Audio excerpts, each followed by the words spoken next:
13 years in, and the Jake Feinberg Show is all about uncovering the gems. Forget about whatever anybody's already talked about. Go beneath and then discover the unsung heroes merging all musics. I'm continuing to shine light on the absolute heroes of music as well. Guys like Peter Rowan and Bill Keith, who learned under the father of bluegrass, Bill Monroe. Or cats like Calvin Keys, rest in peace, or Ernie Ellie, who played the R&B circuit with Ray Charles. Maybe it's bassist Norbert Putnam riffing on what it was like to play in the studio with an original rocker like Elvis Presley, or Peter Erskine's countless tales from his relentless tours with Stan Kenton. I'm trying to stretch the lineage of American music through stories of wisdom from those who learned from the masters. My show has continued to bridge the musical gap between my elders and my contemporaries. My guest today is an example of someone who is determined to pass the music and wisdom on to current and future generations of authentic seekers. He's been a catalyst in my evolution as a broadcaster to go beyond the airwaves and video interviews into the concert promotion of today's modern road dog heroes. The questions abound: who's advocating for their art over money? Is this model sustainable? As long as I continue on this journey, I will be able to determine the answer to that question. As Steve Gadd told me, quote, even when you think nobody's watching, they're watching. Believe in what you're doing and understand that the jewel is the struggle. My guest has just released his latest album, Drums of Compassion, a sonic soundscape of modern and throwback creations with luminary world percussionists, ambient music pioneers, and bandmates from Spellbinder. Michael Shrieve, welcome back to the Jake Feinberg Show. Thank you, Jake. That was beautiful. Thank you, my brother. Haven't seen you in a minute, but I wanted to ask you, for me, so much of the live music experience now relates to healing. Words don't really do anything. Psychotherapy was something that I did for a long time, which was very beneficial, but rhythm is the key to healing, especially when you're dealing with sophisticated music. And I just wanted you to talk about when you were a kid, because your dad was a priest, I believe. No, he wasn't. What was he part of the church? No, he wasn't. No, for some reason I thought that. But so let me ask you: was music and specifically rhythm your first connection to Source or God?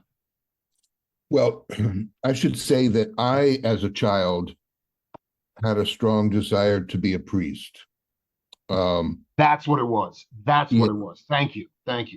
And I don't know what it was, but I went to a Catholic grade school, and I had this thing where I would go to mass every morning. I would ride my bicycle to 6 a.m. mass, and I aspired to be a priest, but what kind of priest? Was a missionary. And I found this person who later became a saint. This was before his sainthood, and God, I had his name a second ago. Martin DePori, and he's from Peru, and somehow I latched onto this figure, and I would go to mass every day, ride my bicycle, and bring breakfast of a couple of hard-boiled eggs, because I was also very much into Michelangelo, and I read that that's what he ate every morning, is some hard-boiled eggs. This is great. So I have no idea, what this, but I had a real desire to be a child of God, a servant of God, and I eventually got kicked out of that school, and every other Catholic school I went to.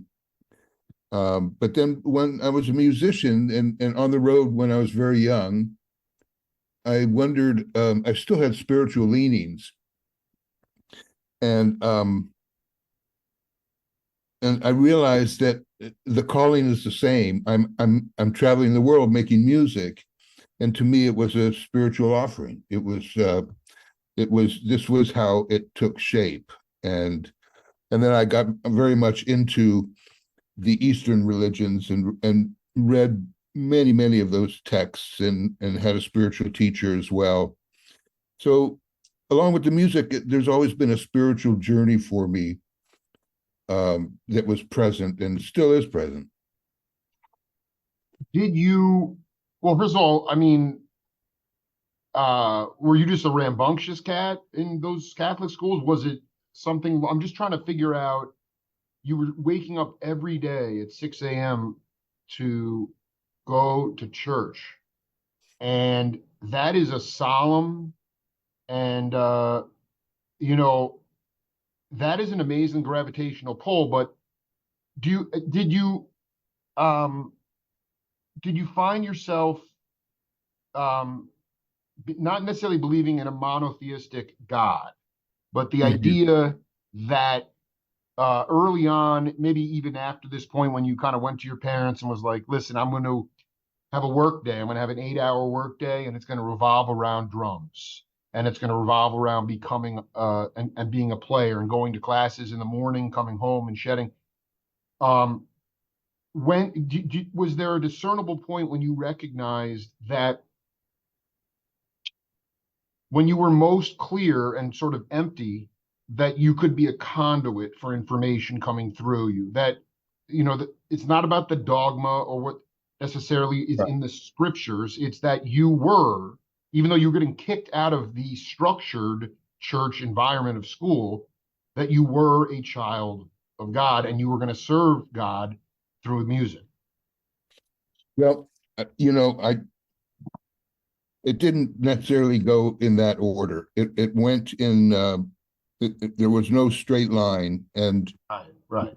when I got kicked out of that school that I used to go to mass to every day, um, and I mean I enjoyed everything about it. I enjoyed like the incense, and I enjoyed the music and the hymns and the chorals, and I was an altar boy. I enjoyed all of that stuff about it. Um, but when I got kicked out, I went to a school that wasn't Catholic school, and that's where I discovered drums and percussion, and started teaching myself until my parents saw that they were that it might be a good idea for me to get some training because I seemed to have real interest. I was not making any connection between me playing drums and God.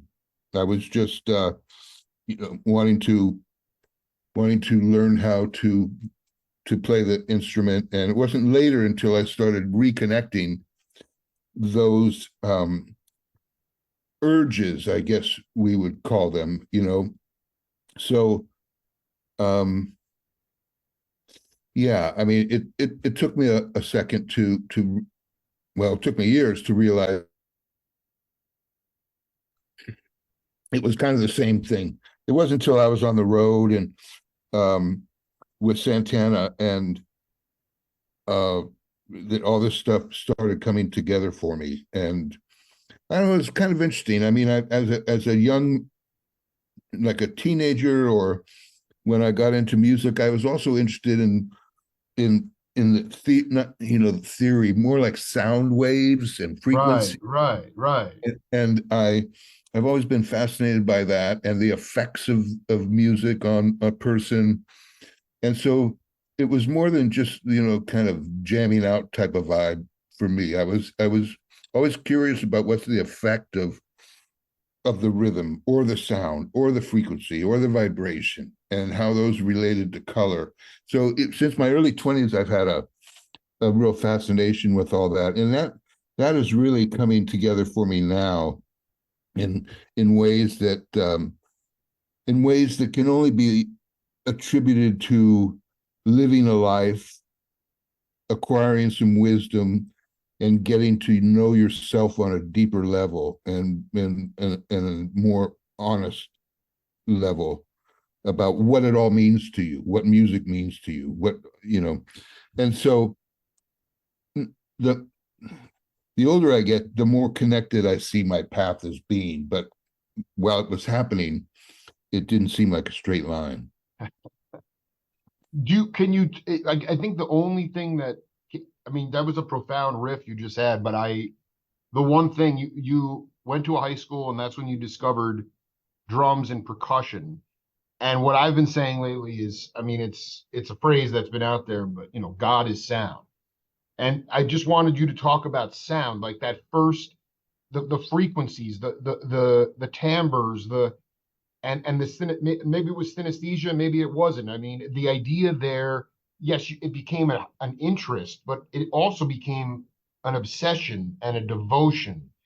This is way, before Santana, and you were drawn to some kind of frequency beyond scripture, beyond words, beyond engineering, beyond I mean, this was the direction. And yes, you have hindsight now and wisdom that we can get into. And I think Drums of Compassion is sort of emblematic of that. But how much has sound been healing for you in your life? Oh my goodness. All always, Yeah. always.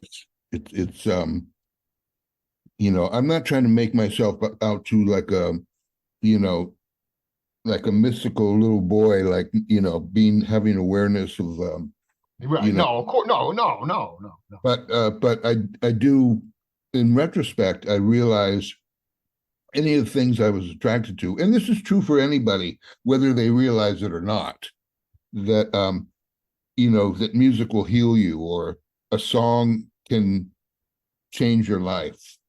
Um, so you could call it like, "No, that song makes me feel good," or you can call it that song has a healing effect on me. It doesn't matter what you want to call it, but whatever occurs is a reality. And so, yeah, that got deeper and deeper with me, um, as I explored new music and classical music and choral music, which also put me in touch with, like the church. It brought me back to church. I no longer needed to be in church anymore, That's but right. I could light some incense and play some choral music, and it was music of the divine, and I don't know any other way to express it. But yeah. You know, the guy that's been in my heart recently, just preparing for this interview, he is on this Drums of Compassion album. And I believe that you toured with him with Santana. I believe you guys crossed over in the band, but I did want you to spend some time talking about Raul Racal. Raul. Raul, um yes. And I Raul. want, essentially what, this album, we can break down how it was put together. Uh, but, ultimately, um, just the idea of his capacity as not just a healer, but somebody who could play repetitive patterns that could put you into a trance. Absolutely. He Raul was a deep master. um I What had happened, and the reason that we have this recording, is because Carlos Santana, in sometime in the 90s, 96 or something, just, he and I always had this deep relationship with music and spirit. And we both got gurus. We both were super intense, super intense. So intense the girls would not want to hang out with us. No, they were not the priority. I get it. Yeah. Which is ridiculous. It's unbelievable. Yeah, go Yeah, ahead. it's Yeah. ridiculous. Really, come on, guys. Yeah, You're in yeah. your What are you doing? you're What are in you doing? 20s. You're in your 20s. Have fun. It was like Carlos and I were, uh, you we had roadies. We were successful. So I would take a trunk that I wouldn't have to lift, and the roadies would bring it to my room. And in that trunk were, excuse me, a lot of LPs, a lot of vinyl, Wow.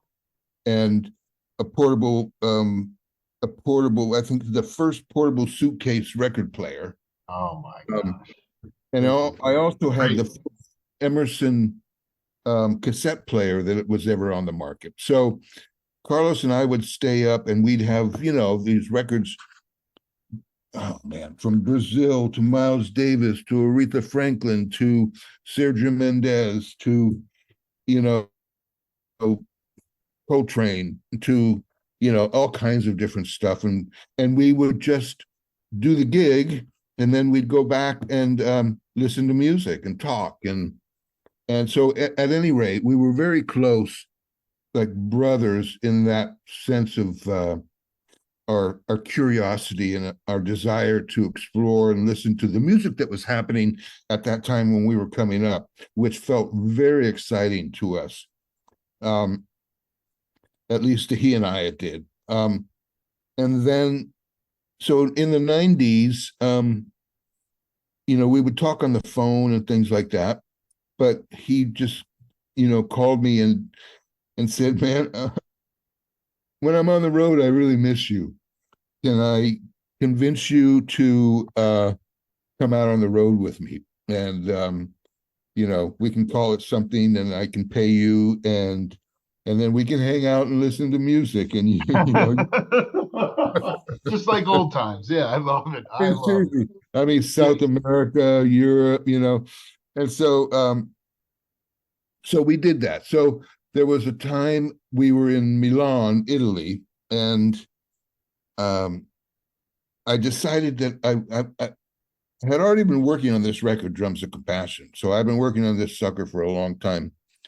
And that's another story. But I proposed to Raul and Carl that we go into a recording studio and and I wanted to record them, and I wanted to record them doing a number of different things and with chants, with like African Yoruba type chants. Yes. So we Yes. recorded a bunch of stuff, and then later I used that on the record and added a piece of music that was done completely separately, and just like put it on top of what they did, and that's what is on the record. So there's a lot of things like that that went into this. But yeah, Raul and Carl Perazza, are genius players, and so it was beautiful. I'm so glad that we had the opportunity to go into the studio, and the recording studio was in Milan. Was the brother of my friend Corrado Rustici, and um, and he's a wonderful guitar player as well, and engineer. So I did the session with him, and it was great. It was exciting. Yeah, today Raul, because today's Raul's birthday. No, it is. I Or, mean that. today is Raul's like day that he died, or his heavenly birthday. I saw a post by his wife today. Well, my whole body just went. I mean, I just got goosebumps. All I can't. I was like, what? I'm like, there's so many heavy cats on this, and Raul, I never had a chance to talk to him or interview him, but he, was he already? I guess my was he doing the chanting with Carl, or did you bring in Oh cats? yeah, definitely. Yeah, he was his voice is very predominant on the recording. He's got that low, but goes in that low voice, and um, and they're both there. They were such a great team. And if you haven't had Carl, you should definitely have Carl. He's a fountain of wisdom about all kinds of deep rhythm traditions, and so I just the thing that I learned, because this thing took me so long to make, is that you may be sitting on something and you don't realize that it's a jewel. Um, and so I've been learning that a lot ever since the pandemic. And when I decided I borrowed a DAP machine from my engineer who mixed this record, Don Gunn, and I started going through old DATs and cassettes, cleaning them up, editing them, and realizing that there's a lot of great stuff that I never put out, either because, well, it's too far out for one thing, and no record label would ever want to touch it. But now I can put it out on my own Bandcamp page. I can edit it. I can make it how I want. I can do the album cover with AI, and it can be a very truthful, honest presentation of stuff that I've done, no longer feeling bound by any sort of limitations that a record label would put on me or anything like that. So yeah. Let So me ask you. This is really important. You unearth these gems, things that talk about the intention. What does it have to do? I mean, I remember I have this. It's so funny because literally I mean, it's 108 degrees here, so you can't really go out. And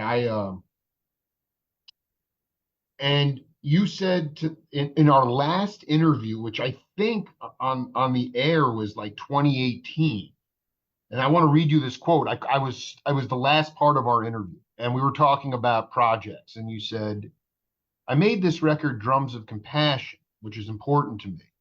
It's taken me too many years to complete. But that's with Jack DeJohnette, Airto, Olatunji, Zakir, Trey Gunn, Amon Tobin. I hope this is the interesting part. I hope people like it. A lot of musician friends who I give it to, I never hear back from. It's almost like a meditation record. I think people hear all those names and they think it's going to be a burning record, and it's kind of not. It's beautiful to me. I'm playing 16 drums in a semicircle. The record was initiated with the idea of the question, quote, what kind of record would I like to listen to in the morning? So this is stuff, again, I want to be clear because one reason I love Michael Shrieve is because he understands that the music business is a racket, and he's had a lot of success in that. But now, when you are unearthing these personal gems, these things that with honesty, you want to go and be able to have full creative control. And so I wanted you to talk about just the idea of saying here, not that you're getting huge amounts of feedback, because you said sometimes you don't know what you're sitting on. And sometimes, like my interviews, like I never imagined that my interview with Russell Batiste, rest in peace, would somehow cosmically wind up being in his obituary in the New York Times. So that had this sort of, effect of this ricochet effect of spirit and love. But you're talking about stuff that is true to you, stuff that you listen to and say, wow, this is beautiful, this is bright, and this is stuff that I am proud to release. It's not that you're getting huge well, amounts of no, act. so that's from 2018. I believe that was the last time we did an audio interview. Yeah. Okay, so when you say proud to release, that's where I'm going to have to jump in, because Go ahead. everything said to you is absolutely true. But a few years back, when I changed insurance, they offered me 6 months free of talking to a psychologist. And I said, why not? And Yeah, yeah, I went absolutely. every week, and I recorded it on my phone, and talked and talked, and I felt I got to be very comfortable, and I talked, and eventually this record came up. And it, the thing for me was, okay, so what is it about this record that is taking me, I don't know, over 20 years, perhaps 25 years to complete it. And what's the problem? What's my problem? Why don't I put it out? Is it procrastination, or is it something else? And I'd like to find out what's going on with it, so I have some clarity on why it's not out there, because I really love the music. And I I talked the whole thing through myself, and I finally understood why I wasn't putting it out. And and it's just like I said in the interview in 2018. What I realized was I love this music. It's just really special to me. And I don't want to just put out a record and nobody gives a shit about it, you know? It's like Right. I'm fine not putting it out. I've made something that I really feel really good about with some masters, and they gave, you know, their wisdom, and they gave their experience. And yes, I had given it to, like, you know, contemporaries of mine, and I never heard back from fucking anybody, you know. And I thought, well, then why do I want to put this out? You know, people Right, aren't going right. to like it, but I love it, and I don't want my experience to be ruined by some sort of, you know, ignorance or disdain, or like I don't have time to listen to that kind of thing, you know. And so, and that's when I realized, like, why it's not out is because it means so much to me personally. I don't need anybody else's validation. That's right. That's right. But once I got that, Jake, then I was free to put it out. I love that, Michael. I really, man, that's just a security in yourself. Because what I found on my journey, and I just wonder sometimes too, because we all are human animals. We're not robots, and our confidence is fleeting from time to time. But I've just been so headstrong in the fact that most times, and I just wonder about it for you too, not, and you can just riff on this any way you want, but oftentimes in this life, nobody will ever tell you how they really feel about you. If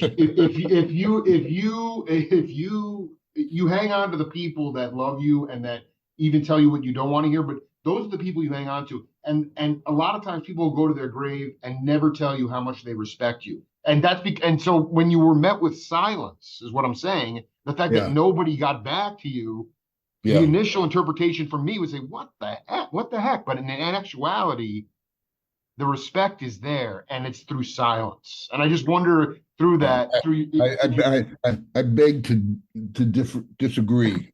go ahead, man. Go ahead. I mean, the silence says it all. People, they love me, but they don't even know what the fuck to say about this music. You know, it's like, you know, Michael. You know, I mean, one of my best friends and mates from old band days. It's like, you know, have you listened to my last? I sent you my records. You listened to it. He said, you know, I know you just make that esoteric shit, you know, and it's like, and it was Spellbinder, you know, that's not esoteric, you know what I mean? No. That's No. groove oriented, and this, I'm like, you think that's weird, you know, that ain't nothing. So that's me trying to be commercial, but not trying, doing something I love that I think is palatable for an audience. So I'm done with trying to be commercial or anything like that. I gave that up a long time ago. And I gave it up being in a band a long time ago because I realized it's too frustrating. I just want it to be what I want it to be, you know?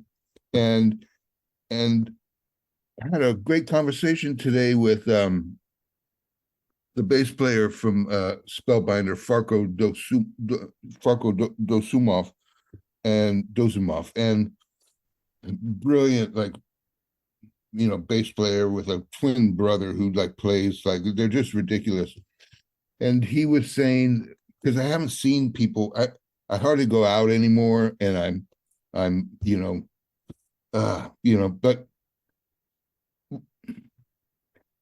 in this conversation, what came to be revealed with him, because he felt like, I haven't seen you in so long, and I felt like I've grown up so much since, like, being working with you in Spellbinder, and I feel like there's so much I want to share with you and let you know that I've grown, you know. And I said, oh man, I wanted to let you know I've grown too. And one of the things that I'm realizing is I'm going to be 75 next month.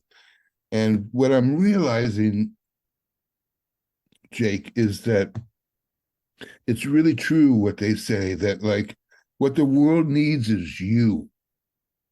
They don't need a copy of somebody else. They don't need you to try to like prove anything to anybody else.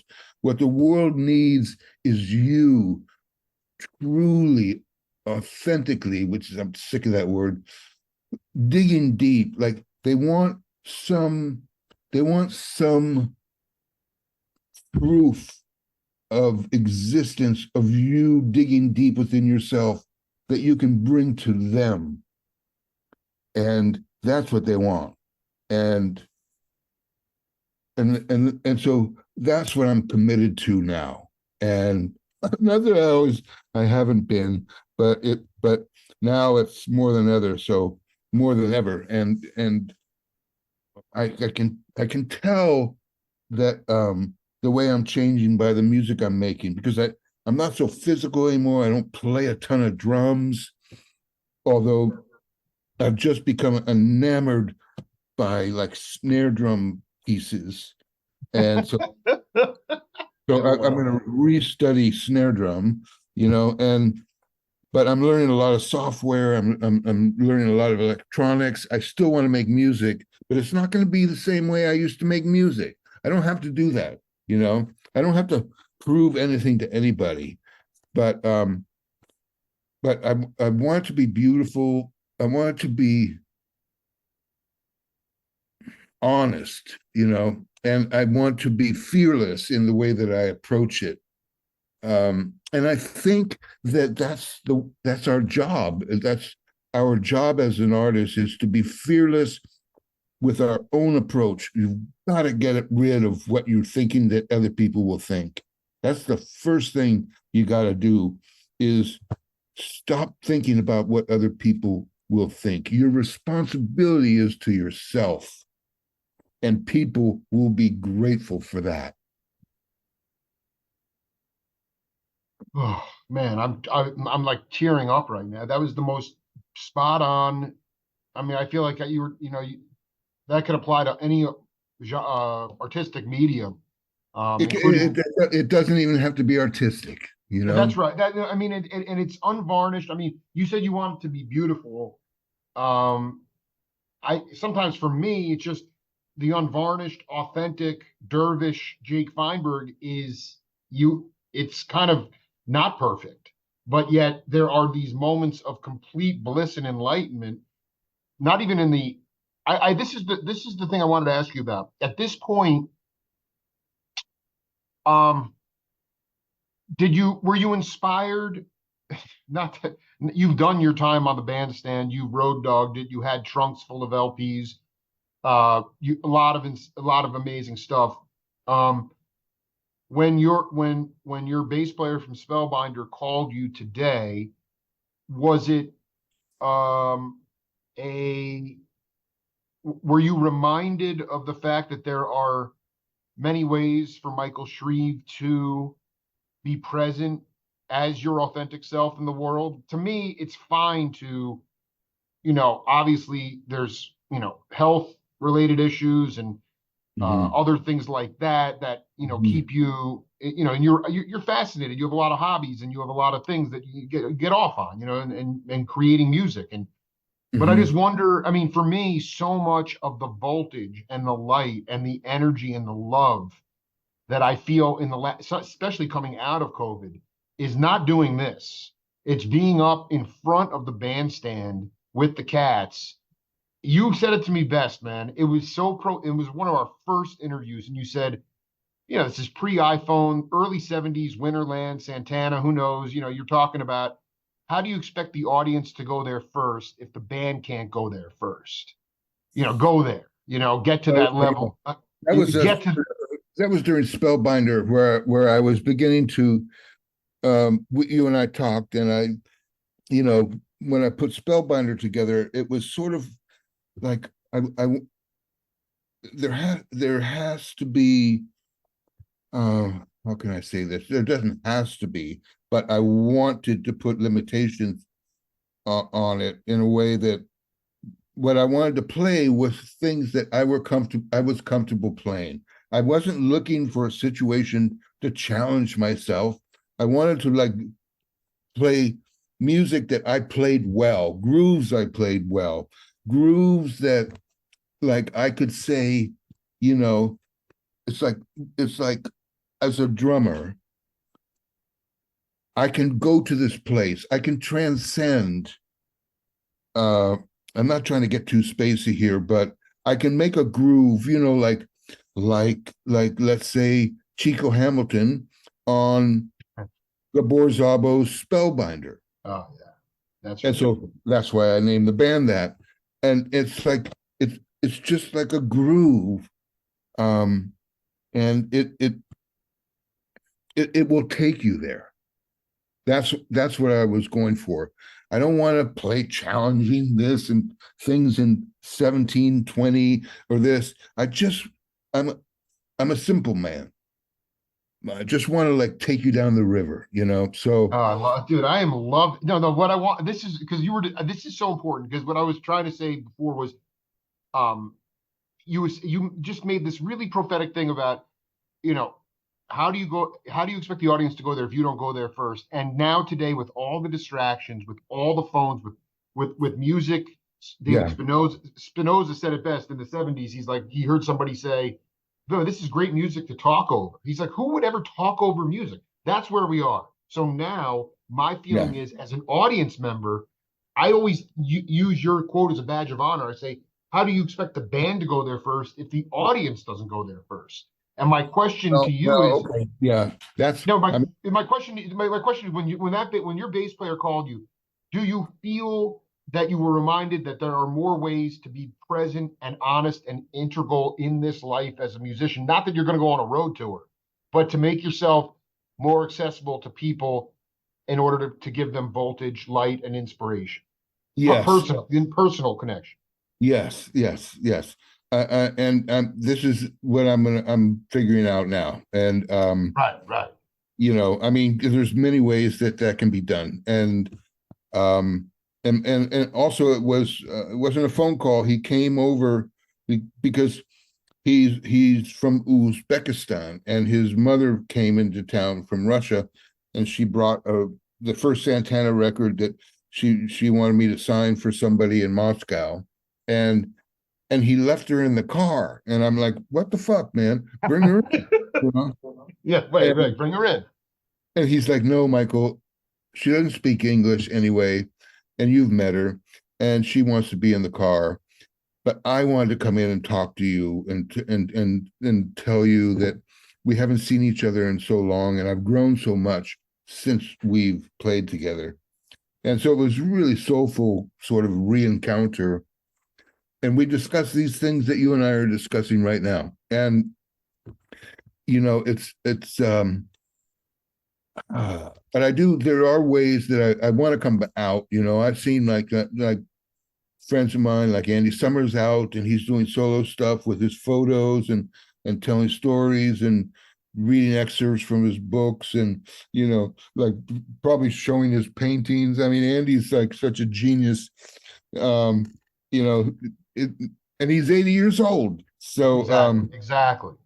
you know uh I love Andy so much. He's such a fucking snob.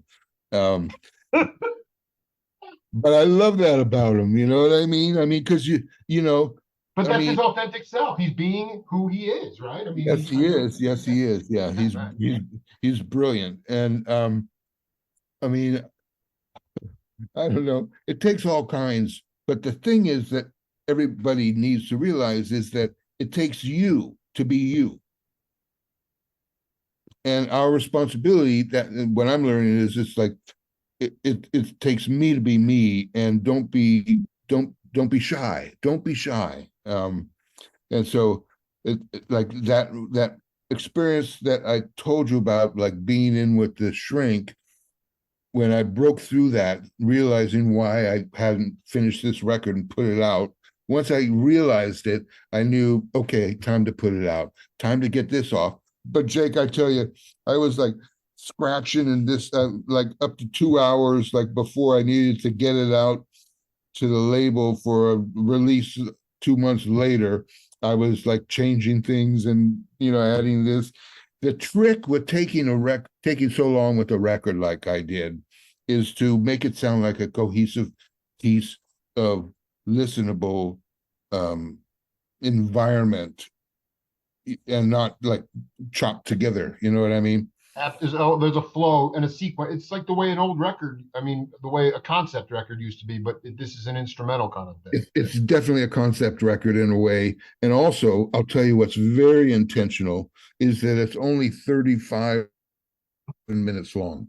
I love that. I love that. Because, you know, all the great classic records were on vinyl, and the most vinyl you could get is 20 minutes aside. That's right. That's right. Preferably 18 minutes aside for your listeners. It's because it made the grooves wider on the plastic on the vinyl, That's right. and the sound was fatter. And so that's one reason, because I do want to make vinyl of this. But the other reason is people can't fucking like listen to a record anymore. You know what I mean? I mean, I put my own self in that category. You know, it's like I have to discipline myself. Well, it's one of my great pleasures in life is discovering new music. And I find myself to be very different than my contemporaries uh, in that way. You know, I thirst and hunger on finding new artists throughout the world, and that inspires me so much to do new stuff and be inspired, just like Carlos and I were. I mean, he and I still exchange music, you know, like weekly, and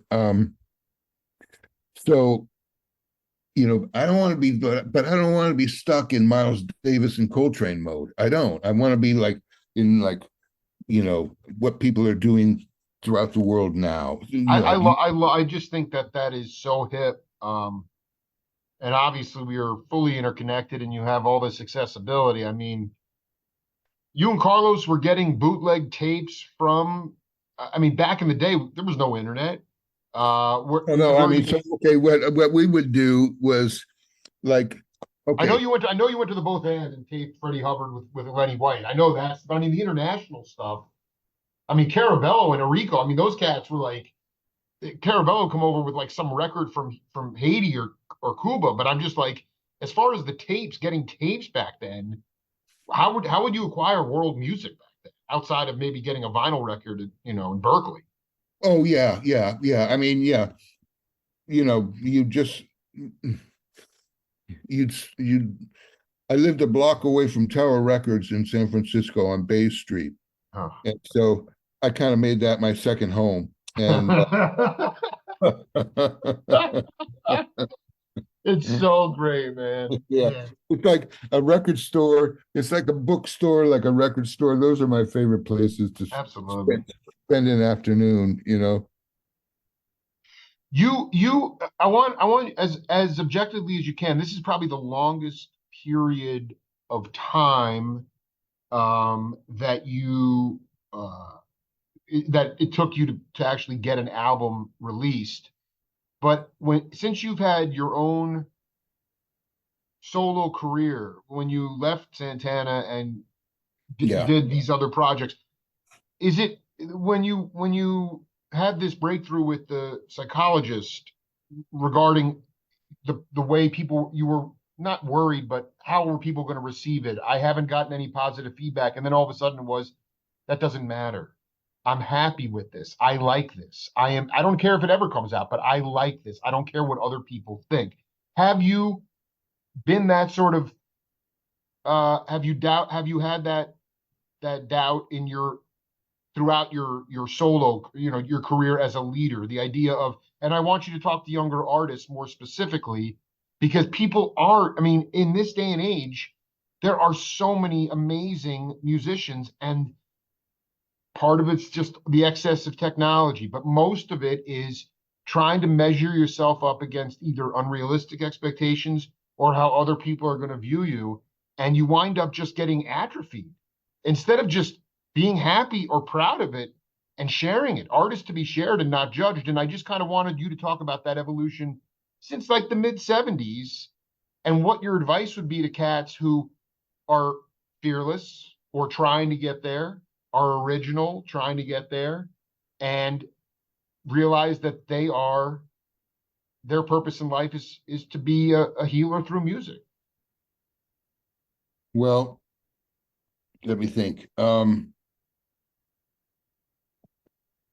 a couple of things come to mind. Like for me, in my personal experience, like having had that success of the drum solo with Woodstock, with the Woodstock movie, um, I was uh, honored and obliged to do drum solo every night. And I grew up studying the drummers, you know, from Gene Krupa to, you know, to Max Roach to, you know, from Sandy Nelson to then the jazz greats and Tony and Jack.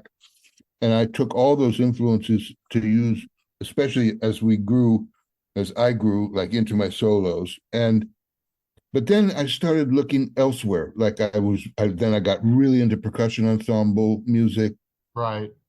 I mean, one of my teachers was one of the great classical percussionists, Anthony Cerrone, and he wrote the definitive book on snare drums. And he lived in Redwood City. I would go take snare drum lessons from him, and so I had an affinity for that. And but then I was in Berkeley at the famous record store, which will probably come to me in the next minute or Yeah, no, so. it's on the tip of my tongue too. I'm really ashamed I can't really think of it right, but I know what you're talking about. Yeah. And so that was in the days when, you know, they were playing a record, and while they were playing the album in the store, it would be on a stand, and so you could see what was playing currently.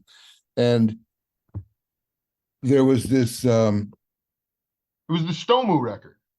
Stone Yamashita, and the cover was like a gatefold, and it was like a stage full of percussion, like drums, and this and timpani, and it was just crazy. And this guy leaping in midair with his hair halfway down his back and a timpani stick in his mouth.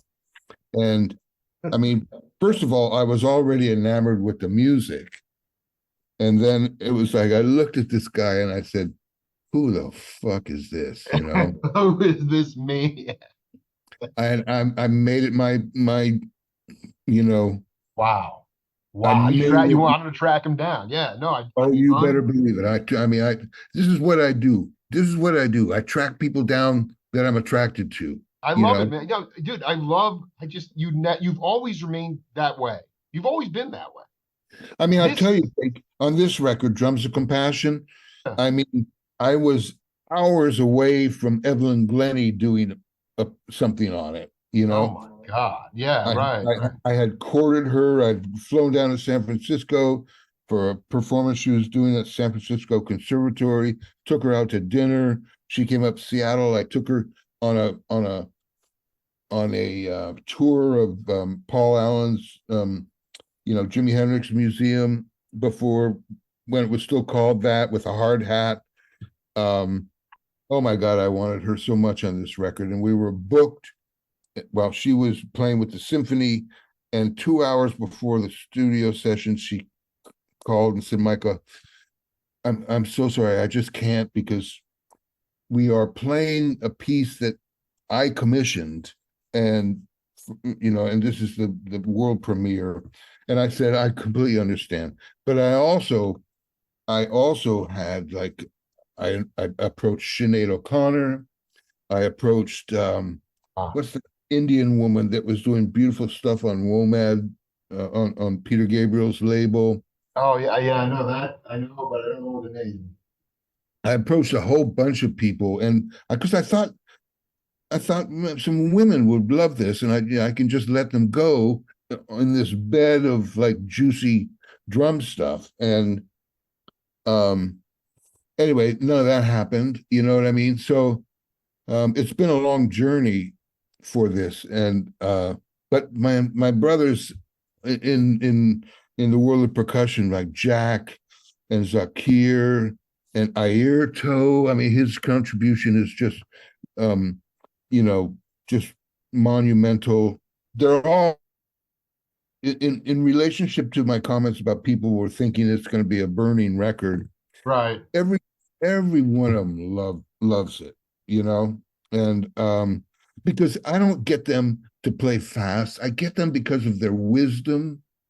I get them because of their generosity of spirit.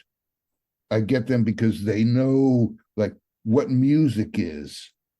It doesn't have to be what you're expected to do all the time, which of course this record is completely that for myself personally.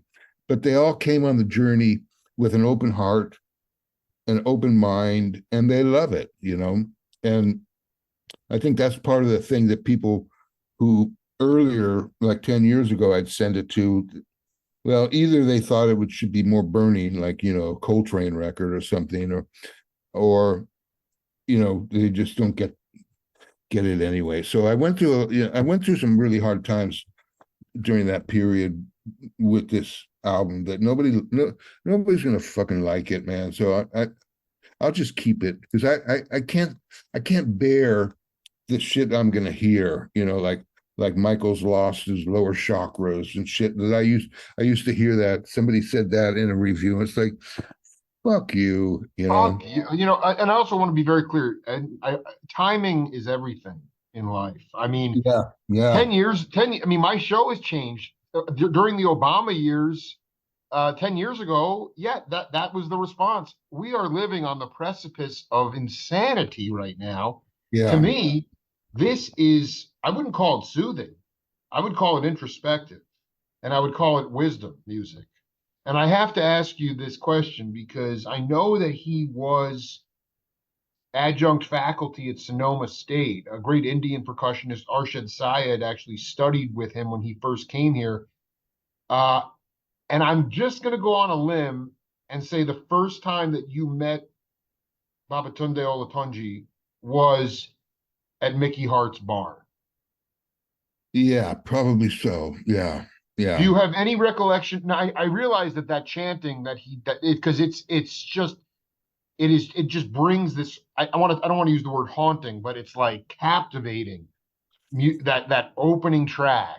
yeah, And yeah. I know that that wasn't from that time, but do you have any kind of memory of when you first connected or uh, met Olatunji? Yeah, it was at Mickey's. I mean, Mickey's place in Novato. We started. You know, I took lessons at Mickey Hart's father's drum store as a teenager in San Carlos, um, California. Mickey used to work behind the counter, and he was always doing his rudiments. You know, um, and and I was really surprised when I saw that he was in the Grateful Dead because he was a rudimental champion, and the Dead is anything but rudimental. That's And right. uh, so anyway, you know, Mickey was doing this beautiful stuff with his books, and I related to all that. Mickey's a big influence on. I would say the biggest influence on this record is Tomo Yamashita for showing me the courage like to do what you really believe in, and for showing me that you do interesting things in your life and you're going to attract interesting people in your I life. dig, man. I dig it. And Mickey, for being somebody that puts great things together, you know, Right, like right. A connector. Yeah, a connector, definitely. And so, of course, these are people that Mickey has used, but for the most part, I knew them before they did the stuff with Mickey. I was So gonna say like for instance like Ayrto was that? Did you meet him when he played with Miles at the Fillmore? Maybe you shared a yeah, bill with I him. mean, I Yeah. knew him and Jack. Jack used to come over to Santana rehearsals and play piano. You know, Oh my, come on! Don't go there right now. yeah. So, Oh my God. you know, so we were friends for many years. Ayrto as well, and Flora. I mean, Flora was sitting there during these sessions of mine when Ayrto was putting down the tracks. I mean, how silly of it was it for me not to use Flora or try something with Flora? So, Exactly. but you can't last your back, you know, forever. And so, you know, I knew these people. I didn't know Olatunji. I met him through Mickey, but we had done Jingo, and recorded his song and on the first Santana album. Where was that chanting from? When did that get recorded? Okay. So first of all, you got to be aware that on the first Santana album, we recorded an Olatunji song called Jingo. That's right. And that was on his first album called Drums of Passion. Are you starting to see the connection here? I not only that, what makes this the Raul Racal connection. And today I looked at that. I have a signed copy of that from Baba, which is unbelievable.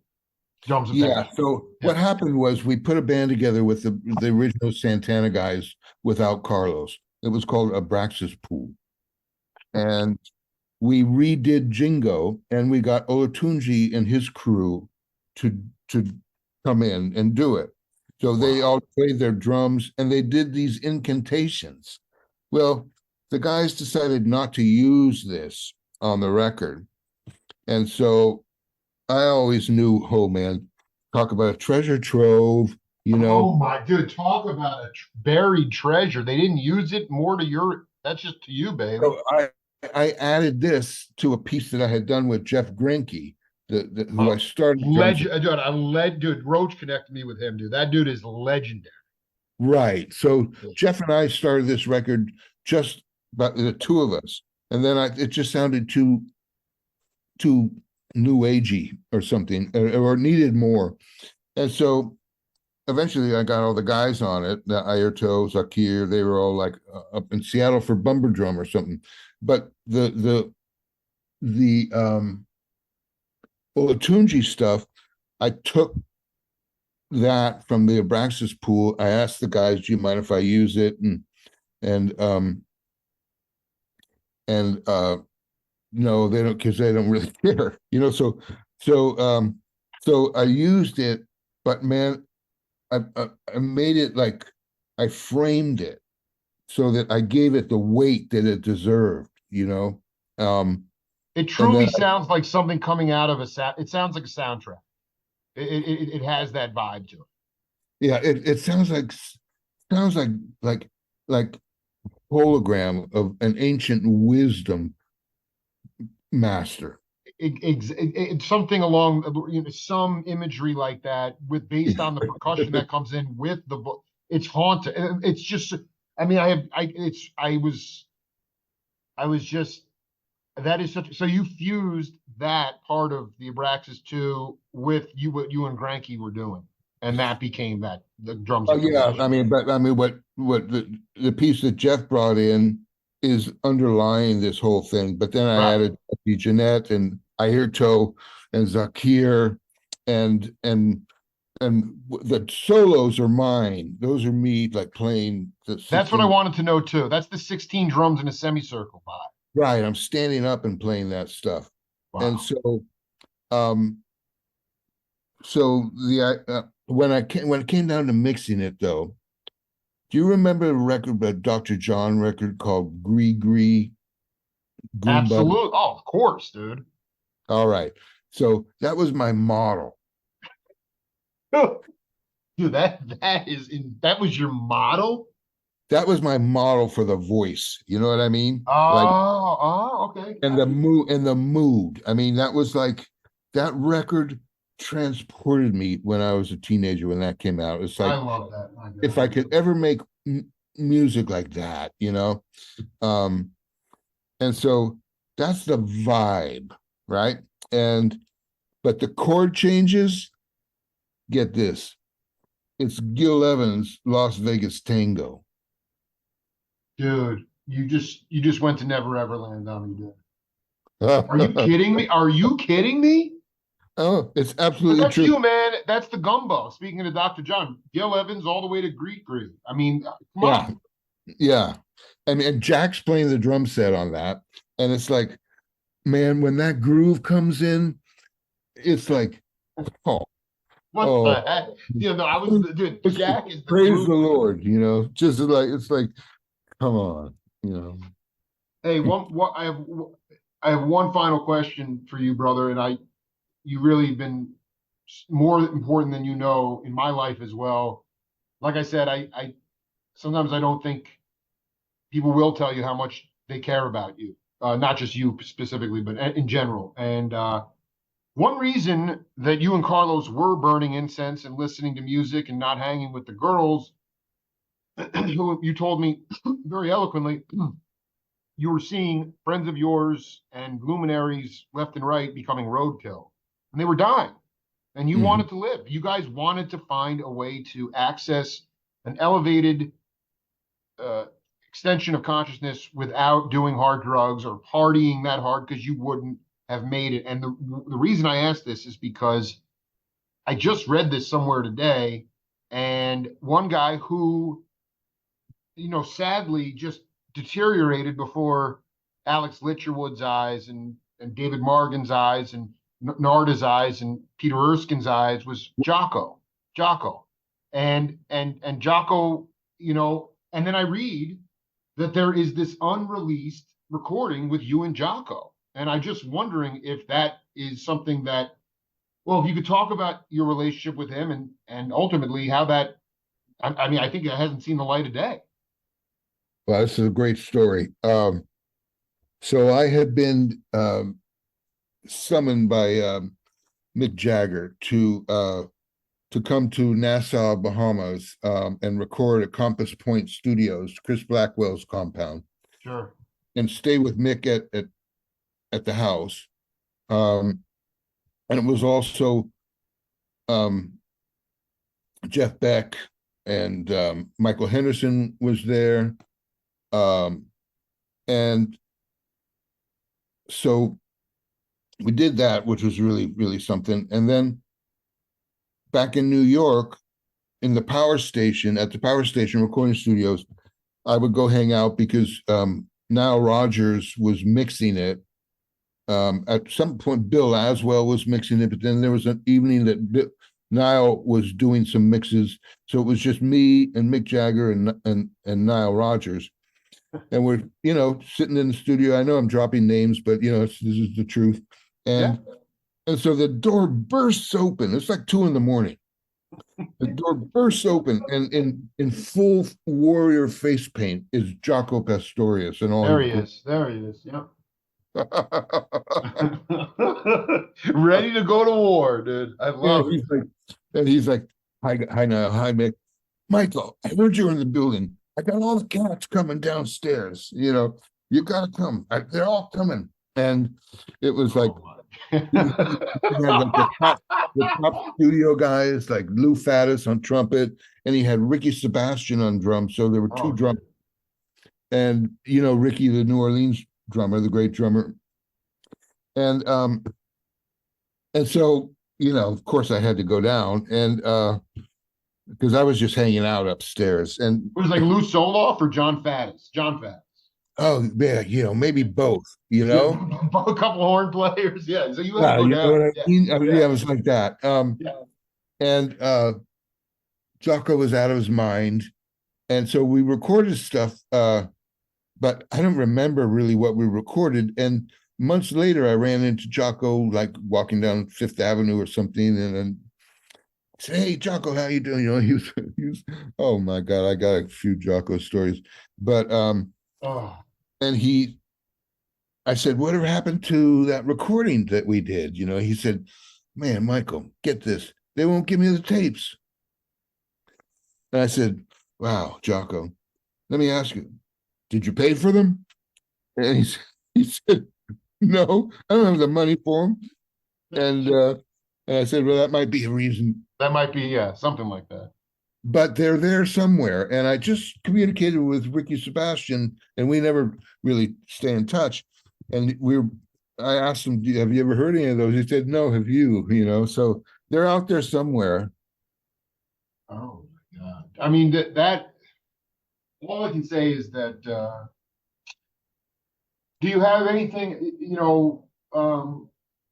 that you want to eventually get some pressings of Drums of Compassion out on the vinyl? Yes.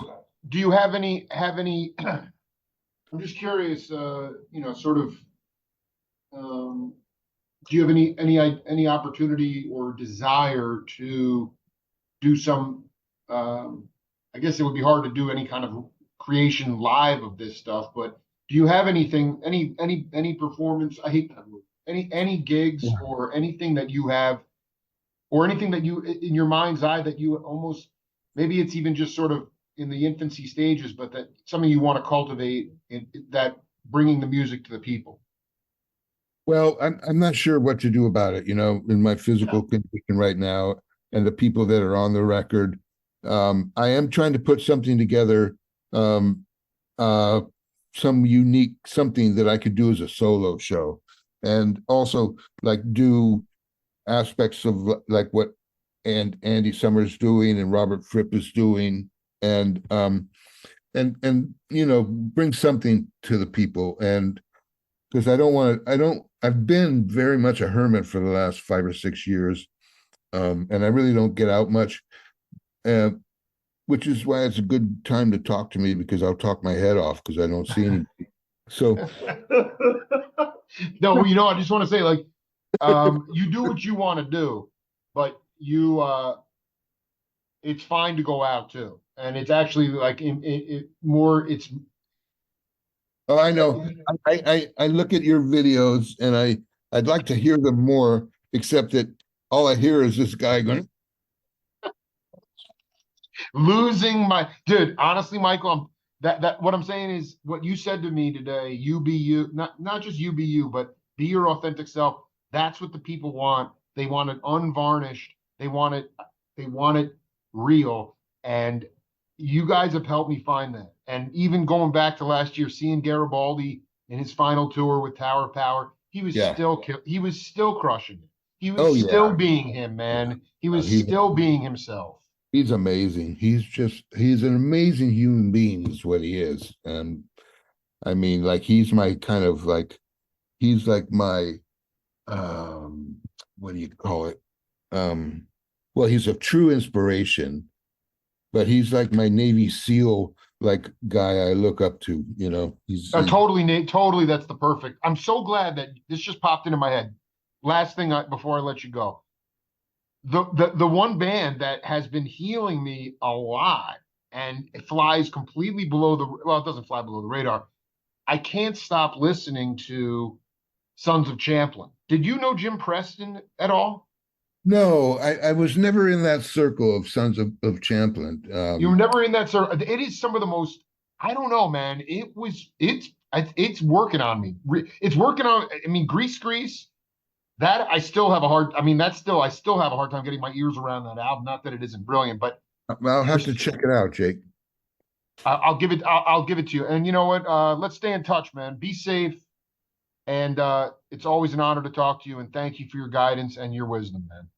Thank you. I appreciate everything you do. All right, brother. I'll talk to you soon. Take care. Bye.